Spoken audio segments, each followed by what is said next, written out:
So today we're going to be slicing up our fajitas into little strips.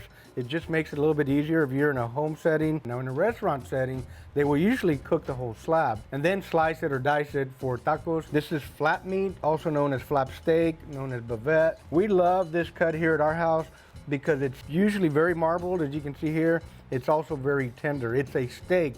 So as long as you cook it to a medium doneness, more or less, you will have a nice, juicy, and delicious bite. And here in South Texas, this is a very popular cut. It's generally called sirloin fajitas. So that's why you may hear me interchangeably using the word fajitas, because that's basically what they're called here in South Texas. You want something with a nice sharp tip so you can get up under the fat here like this. Generally, I take this kind of membrane off because it's very chewy and it won't render out on the griddle or on the barbecue grill either. When we had our restaurant, mostly we used the inside skirt because we were buying them from a purveyor and they were already pre-marinated.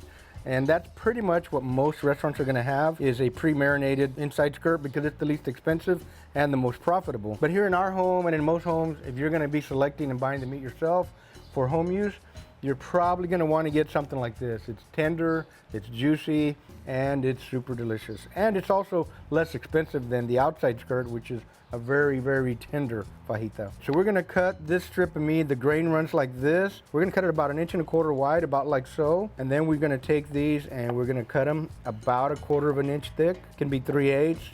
It doesn't have to be any exact size. You can cut them as thick or as thin as you like. I like to kind of mix them up a little chunky and a little long. It just kind of makes like a cool bite. Remember, they're gonna shrink down if you cook them for a while. They tend to puff up because of the moisture for a little while. And then as you cook them, they will shrink back down in most cases. So